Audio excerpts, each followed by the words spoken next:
This is ANN News Brief. Several western Ethiopian towns are reported to have been experiencing an internet shutdown since Monday. The state-run and only service provider in the country, Ethiopia, has not explained the cause of the shutdown.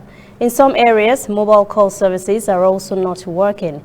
It is not clear if this is related to a surge in violence in the past 2 years, which has included killings of government officials in the area.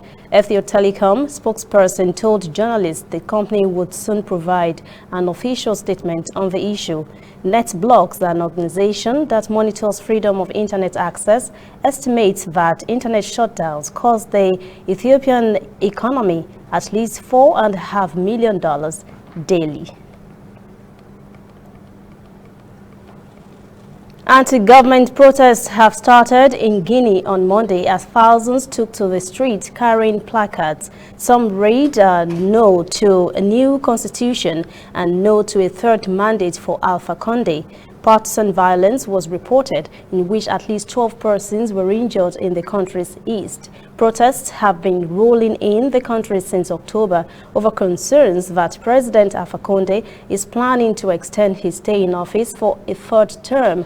81-year-old Conde announced a new draft constitution last month. Critics fear Conde will use that to pursue a third term. At least 20 persons have died since the protests began. French news agency AFP says one gendarme has also been killed.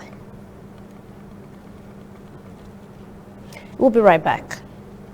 We are on the road every day, canvassing throughout Africa for news you really need. We follow this story everywhere, from every corner of Nigeria to the wide African expanse. We bring you what's making headlines. We connect you with news you can use. ANN, African News Network, in a truly African spirit. Chadian public sector workers have begun a strike action on Tuesday in response to a call by the country's trade union for the government to reinstate bonuses and allowances cut by 50% since 2016. Union leaders say minimum service will be provided at all hospitals during the industrial action, but schools will remain shut. The union says recent negotiations with the government have been unsatisfactory. Civil servants say they will only return to work when their demands are met. The government has denounced a strike that began while negotiations are underway.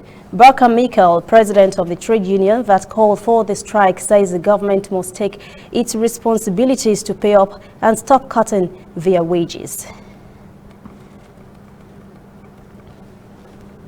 That is ANN News Brief at 4. Join us again at 5 for our full newscast. For details on these and other breaking stories, visit our website, annafrica.news. Conversation continues on our social media platforms, Twitter, Instagram, and Facebook at ANN Africa TV.